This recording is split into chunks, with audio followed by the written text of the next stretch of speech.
तो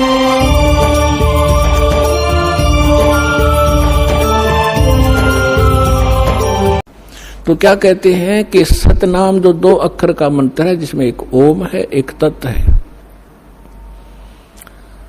और ये ऐसा अनमोल मंत्र है, इसकी इतनी कीमत बताई है। यदि विधिवत परम संत अधिकारी संत से प्राप्त करके, अधिकारी आपको बता देता हूं 21 ब्रह्मांड में, इस विश्व में, इस दास के अतिरिक्त इन तीनों मंत्रों को देने का कोई अधिकारी नहीं है। या गलती ना करियो, बहुत धोखा खा लिया आपने।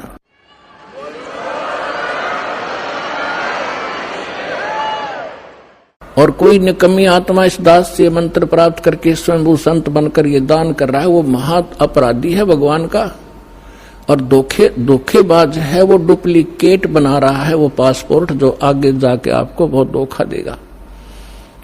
उसको काल का पक्का दूत समझना, उससे आप भी बचना, और जहां तक संभव हो जिसने उनको फंसा रखा है उन भाई बहनों को भी सतर्क करना प्यार से। तो क्या बताते हैं, इस सतनाम के 2 अक्षर के मंत्र का श्वास उश्वास से नाम जपना होता है। परमात्मा कहते हैं, श्वास उश्वास में नाम जपो, व्यर्था सांस मत खो, ना जाने इसी श्वास को आवन हो कि न हो। फिर क्या बताते हैं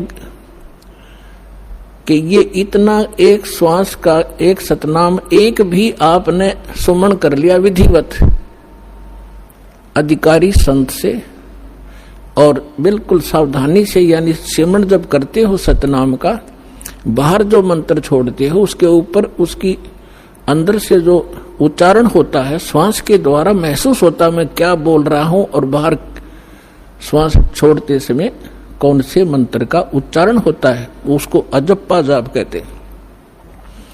बाहर छोड़ते हैं, उस मंत्र के उच्चारण पर आपकी सुरत और नृत लगी रहे, मन लगा रहे। अंदर जौन सा लेते हैं, जो 2 अक्षर में से एक अंदर लेते हैं, उसके ऊपर भी आपका ध्यान रहे। वैसे मतलब नहीं कि हाथ में माला फिरती रहे, सांस चलता रहे और सुमन होता रहे, ये नहीं चलेगा। सुरत नृत और पवन, सुरत नृत मन पवन, ये चारों पदार्थ एकत्रित करने होते हैं। जब श्वास, पवन माने श्वास से सुमन करते हैं, तो उसके ऊपर हमारा सुरत और नृत और मन, और श्वास चल ही रहा है, ये पवन, इन चारों को एकत्रित रखना है। तो ऐसे एक सिमरन आपका पूरा हो गया। जल्दी नहीं करे इसमें, ये सहज मार्ग है। कई जल्दी के मारे मन फटाफट खींच दे मीटर सिमरन का, प्यार से करे चाहे थोड़े कर ले, उसकी कीमत होगी। और सिमरन करे ध्यान से, बगैर सुरत नृत लगाए कोई सिमरन हो रहा है, वो काम असफल नहीं होगा। तो ऐसे किया हुआ सतनाम का एक सिमरन की कितनी कीमत बताई है पुण्यात्माओं। जिस व्यक्ति ने कभी लाल सुना ना हो, हीरा देखा भी नहीं हो, उसकी कीमत का पता ना हो, सुना भी ना हो, और उसको कोई एक पत्थर दिखावे कि ये एक चमकीला पत्थर जो आपको नजर आ रहा है, ये करोड़ रुपए का है। अब सामने वाले ने कभी ये देखा नहीं, कभी उसका व्यवहार उससे पड़ा नहीं, तो वो मानने या ना मानने पर उसकी कीमत ज्यों की त्यों है। इसी प्रकार इस सिमरन की जो दास आपको दे रहा है, ये हीरे हैं। मोती मुक्ता दर्शत नाही, ये जग है सब अंदरे, दिखत के तो नैन चश्म इनका फेरा मोतिया बंदरे।